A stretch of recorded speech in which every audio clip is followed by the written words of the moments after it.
¿Cómo están, queridos amigos? Bienvenidos. Esto es Nuevas Voces en Agricultura, comenzando una nueva edición de nuestro programa en este día jueves, que ya estamos a ni más ni menos que 21 de noviembre y por lo tanto en el día final de campañas en este ciclo electoral extenso que ha tenido Chile. Hay una breve pausa este fin de semana, tenemos votaciones para la segunda vuelta de gobernadores regionales en las regiones en las que hay, que no son todas, y con eso ya entramos de lleno en la carrera presidencial y parlamentaria el próximo año 2025. Vamos a conversar de lo que está en juego el fin de semana, de lo que ha pasado en los últimos días, de cómo esto podría marcar la agenda política de lo que viene y cómo ha sido la historia, con Alejandro San Francisco, académico de la Universidad San Sebastián y de la Universidad Católica, investigador senior del Instituto Res Publica. Bienvenido, Alejandro, ¿cómo estás? Muy bien, Pedro Tomás, doctora Acosta, qué gusto ver a ambos. Doctora Acosta, bienvenido. Muchas gracias por la invitación, Tomás. Siempre un gusto estar aquí absolutamente en vivo, ¿eh? Siempre lo decimos, 13 horas con 8 minutos, y día jueves 21 de noviembre. Bueno, el día jueves antes del domingo de elecciones es el día de los cierres de campaña. Algo han anunciado los candidatos. Tenemos ahora un silencio de los candidatos hasta el día domingo, donde tendrán que hablar los ciudadanos con un lápiz y un papel. Y bueno, es algo relativamente novedoso. Es segunda vez que tenemos estas elecciones de gobernadores. Es segunda vez que tenemos también segunda vuelta en la región metropolitana. Se repite uno de los competidores, pero en situaciones relativamente distintas. Diametralmente distintas. Y una de las preguntas que uno se hace es, bueno, ahora que va a partir un nuevo periodo, ¿se justifica o no se justifica tener organismos como los gobernadores? Porque va a haber mucha expectativa, va a tener un respaldo político significativo por la cantidad de votos que va a tener a nivel regional cada uno de los gobernadores electos, pero ahora los que hubo parece ser que no se avanza tanto desde ese rol. ¿Cómo lo ve el profesor Alejandro San Francisco? Primero, veamos el dato histórico, tú lo resumiste muy bien. En 1980 se incorporó la segunda vuelta para las elecciones presidenciales, y cuando se creó la figura de los gobernadores regionales, se incluyó la segunda vuelta para aquellos que no ganaran con el 40% de los votos. Esa norma es rara, porque efectivamente puede haber una figura en la región que tiene más porcentaje, por ejemplo, sumados 53%, y gana alguien con 42% en primera vuelta. Me parece que el sentido de la segunda vuelta es permitir la más amplia participación. Si es así, es relevante que el triunfo sea con 50%, entonces a lo mejor habría que revisar eso. Una segunda cuestión que habría que revisar es la necesidad de continuar con el sistema de gobernadores, pero yo creo que esa es una discusión que, dada en forma solitaria, no tiene ningún sentido. O sea, lo que hay que revisar es más bien qué ministerios, qué subsecretarías, qué seremías, qué gobernaciones y otros cargos se necesitan en el Estado y cuáles pueden perfectamente subsumirse en otras, fusionarse y hacer más eficiente el servicio a las personas y a la sociedad en general. Dicho esto, evidentemente es muy relevante la elección del domingo. Es relevante tanto por la elección del gobernador en cada una de las regiones en que se elige, como por la lectura política que va a haber de dicho evento. Alejandro, entremos un poco a las lecturas políticas. Hemos conversado en el pasado, y tú lo has planteado acá, que todas las elecciones que se dan en la mitad o en los marcos del periodo de un gobierno tienen alguna dimensión plebiscitaria, en el sentido que sirven como herramienta para que las personas manifiesten si son partidarias o, por el contrario, si son opositoras al gobierno, si aprueban o rechazan la gestión del gobierno de turno. Este fin de semana hay segundas vueltas en casi todas las regiones, salvo en 3, que hubo triunfos en primera vuelta. Hay en Arica y Parinacota, hay en Antofagasta, en Atacama, en Coquimbo, en Valparaíso, en la Metropolitana, en O'Higgins, en el Maule, en Biobío, hay en la Araucanía, en Los Lagos, y no así en Aysén, porque en Aysén ganó en primera vuelta el candidato de oposición. ¿En qué pie o cómo crees que llega el gobierno a esto, pensando en la dimensión plebiscitaria? ¿En qué pie llega el gobierno del presidente Boric, que ha tenido una semana bastante compleja, digamos, por lo demás? El subsecretario Monsalve está preso en este momento. El gobierno llega mal parado, pero no necesariamente sus candidatos, porque al final, si tú miras la larga lista que leíste, uno puede prever que se va a producir un relativo equilibrio entre gobierno y oposición en términos de resultados. pero los resultados me parece más importantes, más visibles, son los de la quinta región, la región metropolitana y la octava. En la octava todo indica que va a ganar la oposición con el candidato Jackman. Es bien interesante que no esté la suerte echada en Santiago, en circunstancias que Claudio Rego podría haber ganado en primera vuelta, según se dijo muchas veces, y hoy día está disputando una segunda vuelta con Pancho Rego, que será más o menos estrecha, pero no es carrera corrida. Y la tercera en la quinta región, donde un eventual triunfo de la ex secretaria general de la UDI podría darle un gran resultado a Chile Vamos.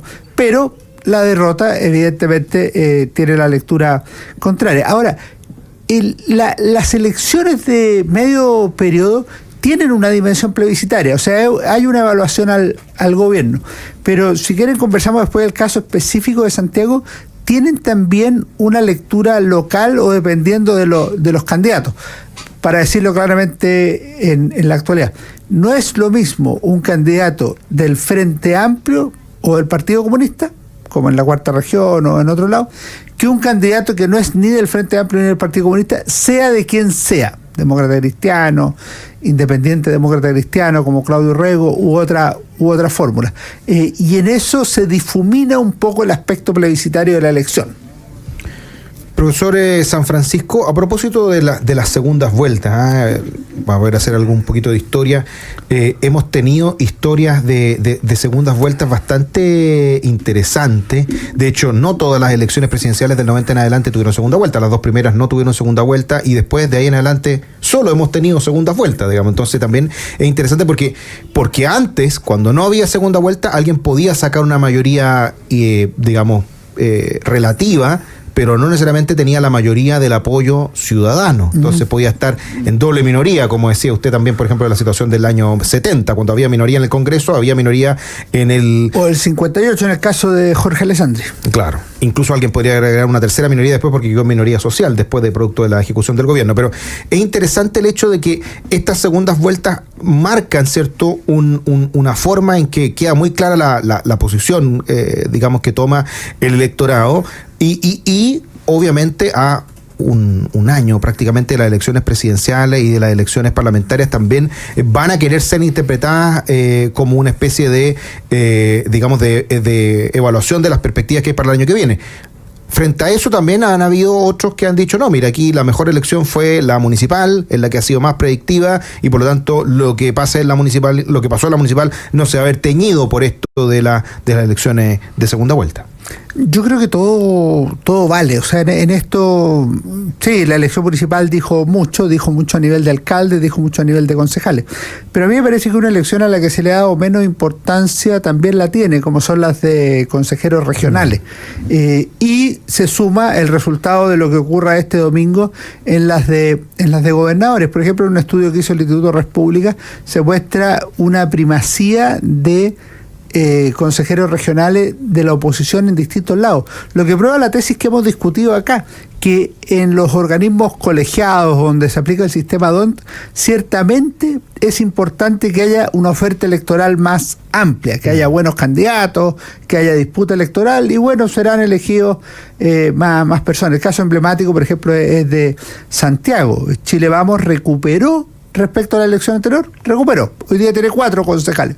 Pero se suman 2 republicanos. O sea, si no existieran ellos, no podemos saber, no podemos hacer historia ficción. Pero claramente aquí la suma de Chile Vamos republicanos es más que la lista unida que fue en la vez anterior e incluso bastante más que en otras ocasiones. Y eso se puede repetir en regiones, se puede repetir en comunas de otros lugares y me parece que hay que mirarlo así. Ahora, lo que haga la elección en este domingo, evidentemente va a influir y va a tener una lectura complementaria con lo que fue la primera vuelta o las elecciones de alcaldes, concejales y consejeros regionales, o en algunos lugares va a ser contradictoria con lo que se presentó en la primera vuelta, que algún candidato que salió claramente debajo de otro gane la segunda vuelta y eso puede pasar perfectamente.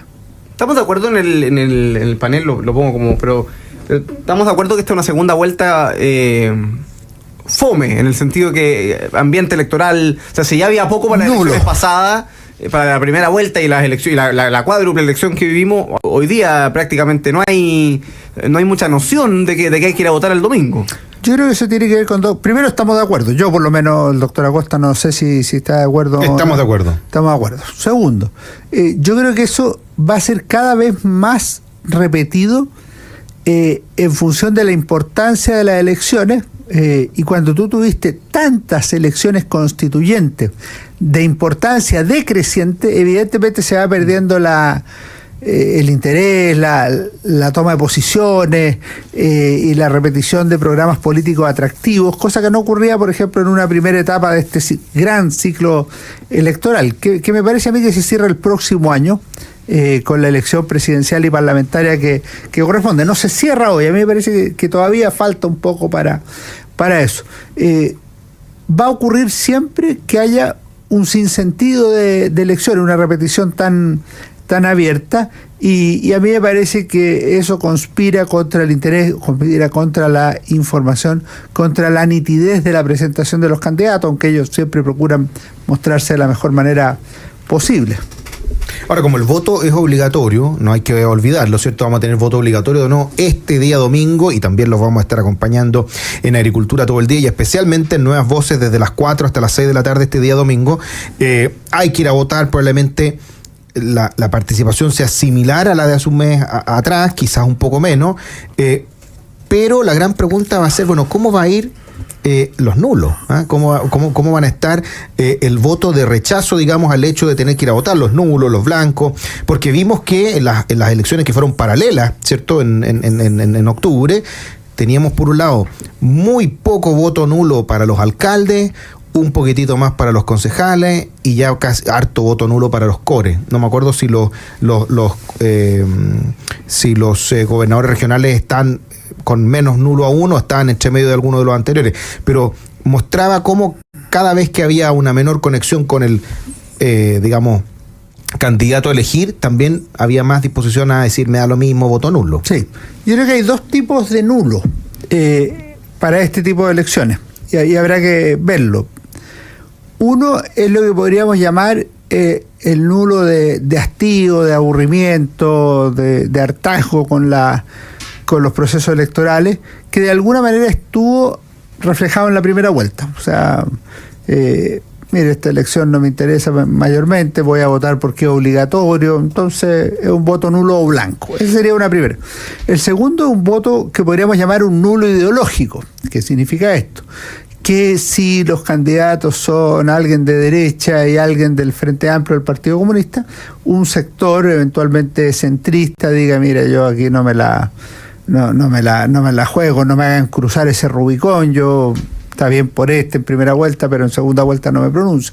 O lo que le podría pasar a Claudio Rego en Santiago, que haya un sector más o menos amplio del Partido Comunista o del Frente Amplio que digan, oye, este está haciéndole campaña a Matei en su campaña, entonces mejor no votemos por él porque al final capaz que termine de precandidato presidencial después del domingo. Ese sería un voto ideológico. Obviamente al final los dos se suman, es muy difícil saber cuál fue cuál, pero me parece que si las cifras se repiten en porcentaje respecto de la primera vuelta, significa que es el voto de hastío. Si crece, puede haber un aumento de voto ideológico. Vamos a la primera pausa comercial de Doctor Acosta. Estamos conversando en un jueves de historia con el profesor Alejandro San Francisco a propósito de las segundas vueltas que se vienen este fin de semana en la elección de gobernadores regionales. Elección que vamos a estar siguiendo con una programación especial en Radio Agricultura, como bien decía el doctor Acosta. Vamos a estar desde las 4 de la tarde hasta las 6 de la tarde del día domingo aquí en Nuevas Voces, para que lo dejen ahí anotado, agendado desde ya, para que nos puedan acompañar ese día domingo. Vamos a la primera pausa comercial y estamos de vuelta aquí en Nuevas Voces de Radio Agricultura. Quédese ahí. Estamos de vuelta, queridos amigos, con su programa Nuevas Voces en Agricultura. Estamos conversando en un jueves de historia con el profesor Alejandro San Francisco, siempre en compañía del doctor Acosta. Y vamos a saludar, por supuesto, a todos los que nos escriben por el canal directo, por el chat en directo aquí en el canal de YouTube. A José Luis González, muchos saludos para él. Iván Andrés Ayala, también para Raúl Fajardo, que nos pone like desde Suecia. Saludos para Tomás Villegas, para Héctor Tuga, que nos escucha desde Nueva York. Para Silvia Yancamil, saludos para ella. Hernán, que nos escucha desde España. Marcelo, California, que nos manda saludos desde San Francisco, Estados Unidos. Impresionante la audiencia internacional del día de hoy. Un abrazo muy grande a todos los queridos panelistas, nos mandan por ahí. Elena Méndez también nos manda saludos. Marcos Navarro dice, salúdame por favor porque hoy día cambio de folio a los 60 años. Soy fiel de Nuevas Voces hasta el último de mi respiro. Saludos para Marcos Navarro en ese cumpleaños, además al día siguiente el cumpleaños del profesor Alejandro San Francisco, así que todos los años vamos a poder cambié de folio ayer también. Celebrarlos conjuntamente aquí en Nuevas Voces. Saludos para Marcos, querido auditor. También para Renato Navarro, que nos escribe desde Coronel. Don Renato, en la 8ª región. Qué grande, la región Renato. del Biobío. Andrea me llamó Faúndez, ayer para saludarme. Fernando Vallejo, saludos para él también. Saludos, por supuesto, para Rodrigo Codoseo, María Girón, Cecilia Castro, Pía Venturelli, Consuelo Salazar, dice, escuchando Jueves de Historia. También para Héctor Bruno Ramos, para Tarin Kupman, nos escribe Pato Monono, como siempre. Gloria Zarzar, nos escribe Nemesio Melo, Oscar Soto, nos escribe JM, María Jimena Contreras, Flavia Zúñiga, dice buen programa, felicitaciones. Paola también nos escribe desde Coronel. Saludos para todos los que nos escriben de distintas partes de Chile. Nos mandan saludos desde San Fernando, donde va a tener que votar el fin de semana por Fernando Ugarte, el candidato a gobernador regional de la oposición en la región de O'Higgins. Saludos para todos, póngale me gusta, sigamos llegando a más personas. Y el doctor Acosta, por supuesto, ahora va a saludar a quienes hacen posible el programa. Con Enel, activa tu modo eficiente. Juntos podemos cambiar los hábitos de consumo energético y ahorrar energía al mismo tiempo que cuidamos el planeta. Descubre más en enel.cl. En Capital te acompañan en tu presente y futuro para que puedas cumplir tus metas. Descubre todos los servicios que tienen para ti en cada etapa de tu vida. Capital, contigo en tu presente y futuro. Visítalos en afpcapital.cl. 88 años cumple la agricultura este año todo esto, ¿eh? Así es, 88 años. Ya en diciembre tenemos la celebración, entiendo. Creo yo. que el 10 parece. El que 10 ¿no? de diciembre. Muy bien, ya todo anotadito. Oye, este fin de semana, recordarles, importante, este fin de semana vamos a estar, hay programación especial de agricultura todo el día. De hecho, les voy a leer todos los panelistas porque lo subimos a las redes sociales, todos los conductores, perdón, que vamos a estar durante el día. Va a estar Checho Irane, va a estar Alejandro La Carrera, va a estar Javier Álvarez, va a estar Gonzalo Blumel, Pablo Salaquet, Pedro Carcuro, Ignacio Briones, Mara Cedini, Constanza Juve, José Francisco Lago, Pedro Pizarro, el doctor Acosta y quien les habla desde estos micrófonos. Vamos a estar conversando, analizando, desmenuzando el minuto a minuto de la elección de este fin de semana, así que... Lo que no quitan que los que quieran escuchar otras cosas en Agricultura TV a las 20 horas va a estar Historia, Libros y Banderas. Ahí ya además a esa hora ya se habrá acabado la elección de todas maneras. Sí, vamos a tener resultados mucho más rápidos. Muy rápido. Espero que el CERVEL también haya arreglado la página web. Qué manera de ser una vergüenza lo que hicieron con la página web del CERVEL. Antes era sencilla, antigua, funcionaba y echaron a perder tratando de arreglar lo que ya funcionaba. Fue un desastre. Menos mal que le entregaron los datos directamente a otras instituciones que permitían ver, medios de comunicación, sí, para poder verlo. En fin. Diego Fuentes dice un saludo de cumpleaños atrasado al profesor San Francisco de parte de un antiguo ayudante suyo. Sí, pues gran alumno, Diego. Jimena Muñoz nos escribe desde Temuco, nos escriben desde Valparaíso, Juana María Silva Torres, Paola también dice feliz cumpleaños atrasados al profesor. Alejandro hizo su pronóstico Pepe Out, ¿no? Analista político, electoral, que siempre hace sus pronósticos, sus proyecciones, a veces la chunta, a veces no. Se la juega. Y dice lo siguiente, voy a hacer el resumen, ¿eh? Dice, mi estimación, estoy citando a Pepe Out, mi estimación es que el próximo domingo se elegirán 2 independientes fuera de pacto apoyados por el oficialismo, 3 candidatos de las listas oficialistas y 5 de Chile Vamos. En la región de O'Higgins, Republicanos juega con leve favoritismo con Fernando Ugarte en una disputa cerrada con el gobernador del Partido Socialista. Es decir, a grandes rasgos, Pepe Out dice que habrá 5 candidatos ganadores del oficialismo, 2 independientes, 3 de listas militantes, 5 de Chile Vamos y en la región de O'Higgins posiblemente el primer gobernador republicano en una disputa que llama cerrada con el gobernador del Partido Socialista. En esta línea, Alejandro, tú comentabas, podría haber un reequilibrio, ¿no? Esto podría ser 5-6, ¿no? Derechas, izquierdas.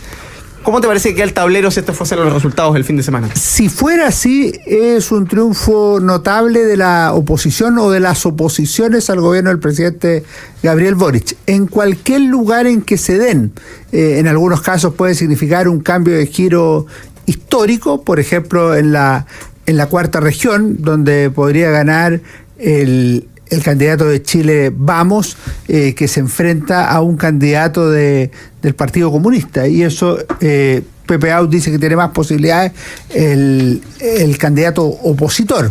Pero lo mismo estaría pasando en otros en otros lugares, y obviamente hay triunfos asegurados para el oficialismo en la segunda región, donde los dos candidatos son de esa línea, si bien alguno va de independiente, y finalmente están lo que se llama las madres de todas las batallas, que están acá en la capital, en la quinta región. Él da por ganador al candidato opositor en la octava región, a Yacaman.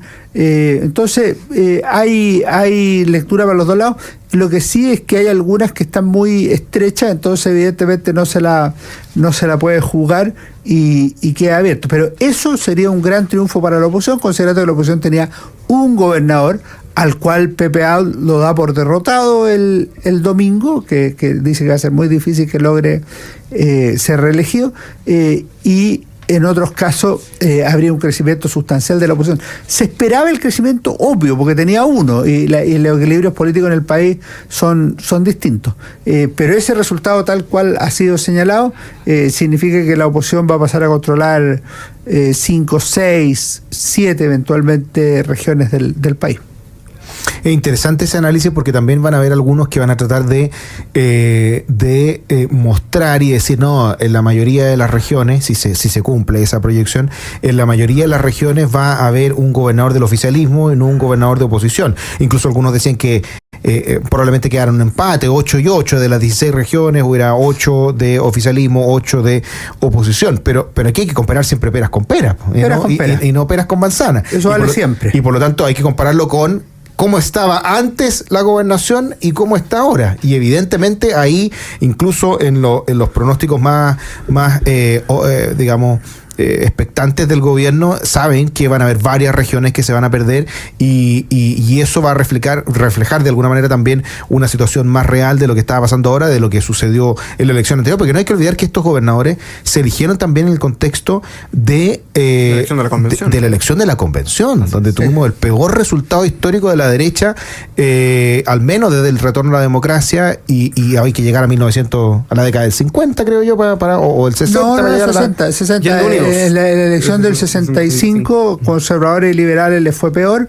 Imagínense. Y el no tenían candidato la anterior. No tenían candidato. Claro, y el 69 y 73 la oposición o el Partido Nacional tuvo 20 y 21%, o sea, equivalente a lo que había sacado ahora. Lo que pasa es que nunca había ocurrido que después de Pinochet la derecha le fuera tan mal. Claro. Entonces, es interesante ver que quisieron dilapidar el capital político post-gobierno militar. Pero se recuperó. Es impresionante porque lo hemos conversado, pero a los 6 meses José Antonio Kast logra 45% de nuevo. Es que ese fue el cambio de giro. O sea, esa elección tiene una cuestión que es muy particular. Por un lado es el último viento de la revolución que le permite ganar a Gabriel Boric, pero por otro lado es el signo de la recuperación de las derechas a través del liderazgo de José Antonio Kast, que obtuvo 44%, que algunos dicen, oye, pero tiene techo. Mira, fue el porcentaje que sacó Salvador Allende en 1973, el general Pinochet el 88. El 88, y superior a otros resultados obtenidos por candidatos de las derechas, más que Vigi el 89, más que Arturo Alessandri el 93, más que Evelyn Matei el 2013, o sea, un resultado que yo diría que es notable. Continuemos su pregunta, doctora Costa, porque hice un breve paréntesis. Sí, sí. Obviamente. Paréntesis con paréntesis dentro del paréntesis. Con paréntesis, claro.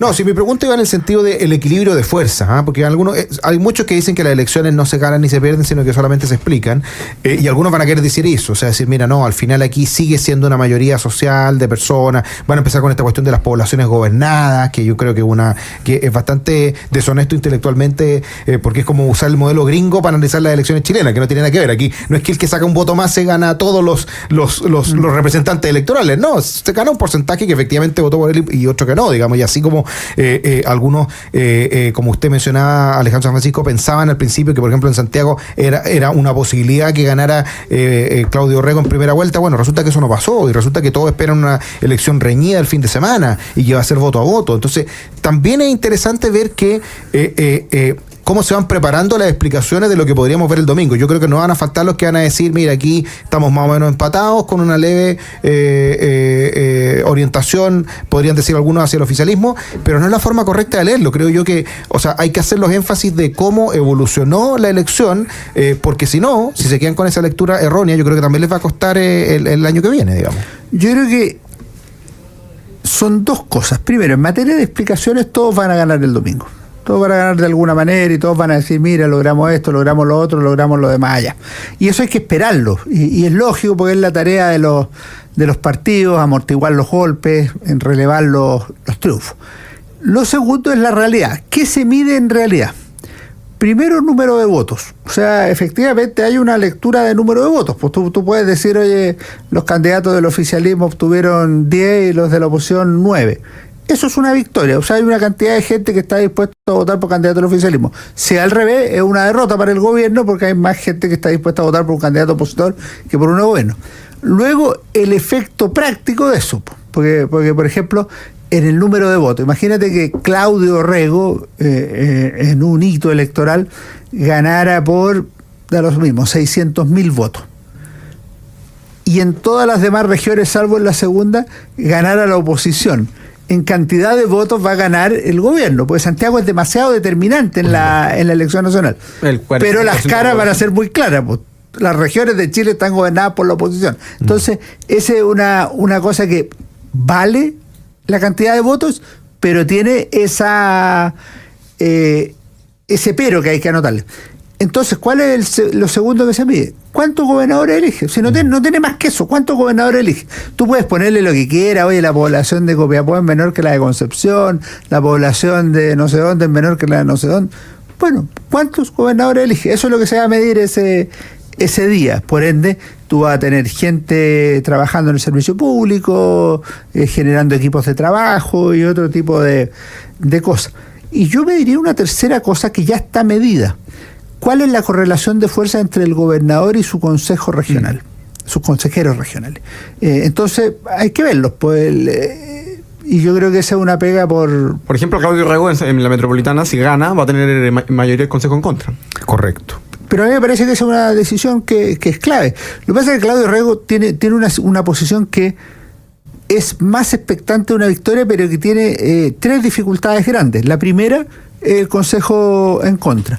La segunda es que él debería haber ganado en primera vuelta, sino con 50, con 40, y no lo logró. Ahora que puede decir, no, es que no lo esperaba, vale, pero muchos esperaban que ganara en primera vuelta.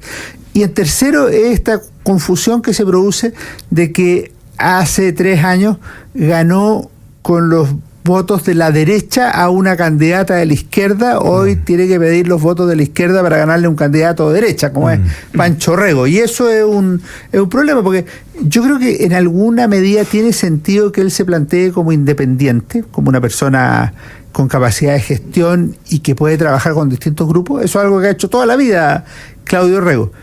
Pero lo que no le había pasado era ganar con votos de la izquierda para ganarle a la derecha, o con votos de derecha para ganar la izquierda. Eso claro, es novedoso. En elecciones sucesivas, digamos. En elecciones sucesivas. Claro, y eso al menos es original.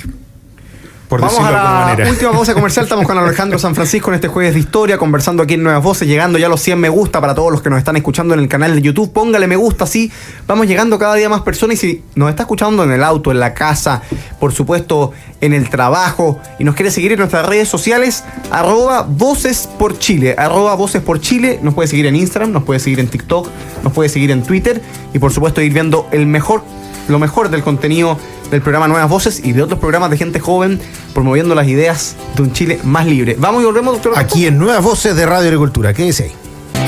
Estamos de vuelta, queridos amigos, con su programa Nuevas Voces en Agricultura. Estamos conversando con el profesor Alejandro San Francisco, académico de la Universidad San Sebastián y de la Universidad Católica, investigador senior del Instituto de República, siempre en compañía del doctor Acosta. Nos escribe Luis Mauricio Gutiérrez, muy comprometido. Dice, solo lo escucho en la radio, pero vengo a YouTube a poner mi like. Saludos también para Iris Busto, que nos escribe, para Owen. Saludos también, nos escribe por ahí Alto Cafetería, Juana Mesa, saludos para ti también. Nos escribió María Paz Flores, que dice, los escucho todos los días desde Ovalle. Rosa Riquel me dice, los escucho diariamente por radio. Y saludos de Laguna Verde, vine a YouTube a ponerle me gusta. Saludos a todos los que le van poniendo me gusta ahí a la transmisión en vivo en YouTube. El resto nos puede seguir en @Voces por Chile en las redes sociales. Alejandro San Francisco, escuchaba a Axel Callis, analista político, electoral, siempre está en el Canal 13, es como el analista del Canal 13, que decía el otro día en un programa de radio, ya me voy a acordar en cuál, planteaba la siguiente situación hipotética. Decía, si en la región metropolitana Claudio Rego le gana a Pancho Rego, es decir, pierde la derecha, si en Valparaíso el actual gobernador Mundaca le gana a María José Hoffman, secretaria general de la UDI, y si es que en la Araucanía René Zafirio le gana a Luciano Rivas, el único y actual gobernador de la Araucanía, que es el único gobernador de derecha, esa sería una muy mala noticia para Evelyn Matei, que podría hacerla caer importantemente en las encuestas, porque ahí, dice él, esas son las tres emblemáticas. Él saca a Concepción porque dice, la suma ya le da a Yacaman para ganar y compite contra Navarro, que es un candidato demasiado marginal, y la suma de los candidatos del Partido Social Cristiano más el Partido Republicano más Yacaman, si fuese aritmética, es muy superior. ¿Cómo ves ese escenario, considerando que efectivamente si uno hace la suma aritmética, para mí la suma aritmética es que uno suma todos los de derecha de primera vuelta versus todos los de izquierda de primera vuelta, que nunca funciona así la política, pero es una forma de analizarlo? Efectivamente, la metropolitana está difícil para la oposición, Valparaíso está difícil para la oposición, y el lío judicial en que está envuelto la gobernación de la Araucanía, hay una funcionaria prófuga, el jefe de gabinete está formalizado, tiene a René Zafirio con muchas posibilidades de ganar en una región como la Araucanía, que es históricamente de derecha. Sí, mira, lo primero es peras con peras. Evelyn Matei celebró con Mario Desbordes en Santiago, con Jaime Belolio en Providencia, con Sebastián Sichel en Ñuñoa. ¿Por qué lo hizo? Porque fueron victorias de Chile Vamos y de ella. Eso es una lectura muy fácil. Si ocurriera lo mismo en la quinta metropolitana y novena o la región de la Araucanía, evidentemente sería un triunfo de Evelyn Matei. Si pasa lo contrario, es una derrota. Si en la política las lecturas son muy claras, y en ese sentido perder los 3 lugares sería una gran derrota. Ahora, yo un matiz con Callis, lo de la octava región es importante, no es marginal, y se puede decir, oye, es que el candidato alternativo es marginal. Es una región muy importante y es decisiva, y es una región que ha sido habitualmente de izquierda, de manera que si triunfara un candidato de centro derecha, es una victoria parcial, no solo para el candidato, sino también para Evelyn Matei. Pero si llegara a perder esas 3 regiones que tú dices, Tomás, obviamente le va a afectar. Ahora, da lo mismo que afecten las encuestas, porque las encuestas a un año de las elecciones no tienen valor predictivo, o sea, lo que miden es el estado de ánimo del momento. Pues entonces tú subes, como subió Evelyn Matei después de la primera vuelta de las elecciones de alcalde, subió 5 puntos en la encuesta Plaza Pública Academ, o bajas, y eso se da evidentemente a través del tiempo. Bueno, a propósito de lo mismo que comentaba el profesor San Francisco, el día domingo conocimos la última encuesta Academ que mostraba que aumentó en 5 puntos la candidata Evelyn Matei a un 24%, y también para muchos sorprendió que duplicara su aprobación José Antonio Kast, pasando de un 7 a un 14%, 7 puntos más que hace un mes. Por su parte, la expresidenta Michelle Bachelet bajó 3 puntos a solo un 6%, y el diputado Johannes Kaiser se mantuvo en 4, Bodanovich 4 también, 3 puntos más que en octubre, la ministra Toa en 2, Vallejos en 2, y el ex candidato presidencial Franco Parisi también en 2. El 31% de los encuestados dice que no sabe o no responde. Es interesante la lectura de esos resultados, porque algunos podrían pensar que se iba a consolidar más como candidata presidencial de la oposición Evelyn Matei, y que quizás no se iba a reflejar un aumento tan significativo de José Antonio Kast, pero prácticamente el 14 a 16% que fueron los votos que obtuvo los republicanos entre las elecciones de concejales y de alcalde, perdón, y de core, se alinearon rápidamente con José Antonio Kast, digamos, en ese número similar a ese. Sí, nos vemos, Tomás. Bueno, nos deja Tomás Bengolea, que va a ir a un examen de grado, pero ya estará con nosotros mañana en una nueva edición de Nuevas Voces. Pero tenemos algunos minutos para conversar con el profesor San Francisco. Jorge, yo creo que la situación es muy simple. Evelyn Matei fue una ganadora de la jornada de octubre y por ende su aumento es relevante. El aumento se debe también a que había bajado un poco antes. Entonces, estas cosas hay que verlas en perspectiva. Lo de José Antonio Kast es impresionante, pero no inexplicable. Lo que ocurre es que él esa noche no se vio en los medios de comunicación como uno de los ganadores, pero mirado en perspectiva, evidentemente que el Partido Republicano con 13, 14 puntos se ha consolidado como un proyecto político de derecha, sube su porcentaje respecto al 10 que alcanzó en las elecciones de diputados, en la elección anterior, y se puede decir que tiene lo que se llama el voto duro del 10, 12, 14%, y eso consolida a José Antonio Kast como una alternativa. Obviamente, mirado en perspectiva, Evelyn Matei es la candidata que tiene más posibilidad de ganar si las elecciones fueran este domingo, pero este domingo lo que tenemos son elecciones de gobernadores de segunda vuelta, de manera que falta mucho para eso, pero esto también prueba una cosa: los efectos políticos de los procesos electorales. Nos van quedando los últimos minutos para que aprovechemos de hacer las recomendaciones de libro que nos trae hoy día el profesor Alejandro San Francisco. Pero puedo decir un corolario. Por supuesto, antes de todas maneras. El corolario es que la elección de la región metropolitana yo creo que va a tener efectos distintos a la mera elección de gobernador. O sea, si gana Claudio Rego, evidentemente va a aparecer como un potencial candidato presidencial.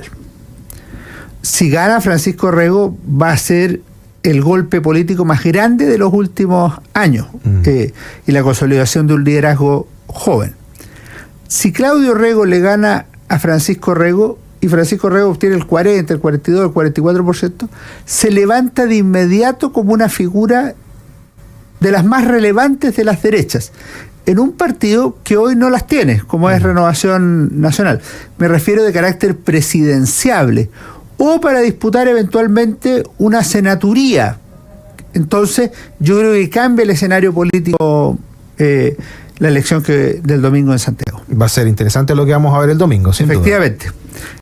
Vamos doctor, entonces a la recomendación del libro. Primero quiero decir que me llegó este libro que es Discusión, Opinión y Crítica, Análisis Tributario de Germán Pinto Perry. Yo quería traerlo porque me lo regaló el autor. Él hace comentarios habituales en la prensa los días lunes. Yo creo que es un analista serio, profesional de la Universidad de Santiago de Chile, de la USACH, académico, a quien tengo el gusto de conocer. Me hizo llegar el libro y yo quiero decir que lo pueden seguir en su lectura. Es una persona que vale la pena. Yo lo estoy empezando y espero terminarlo dentro de diciembre. Pero mi recomendación de lectura de hoy es La tentación de lo imposible, de Mario Vargas Llosa. Lo hago por dos cosas, doctora Acosta. Primero, porque es un librazo, o sea, un libro realmente precioso. Lo disfruté de principio a fin y además dice esa frase que le gustaba a Mario Vargas Llosa: leer Los Miserables hizo que mi vida fuera menos miserable, porque este libro es un análisis de Los Miserables de Víctor Hugo. Qué notable. Y ya que se viene el verano, cuando la gente empieza a pensar seriamente, ¿qué voy a leer este verano? Exacto. Víctor Hugo y Los Miserables yo creo que debiera estar en el primer, segundo, tercer lugar. O sea, debiera estar en el podio, una lectura fundamental. Y creo que Mario Vargas Llosa tiene un libro más breve que introduce muy bien y anima mucho a leer Los Miserables del gran escritor francés Víctor Hugo, y ahí podrán saber las historias de Valjean, Javert, Gavroche, Fantin. O sea, realmente es una obra maravillosa. De todas maneras, ahí están entonces las recomendaciones del libro.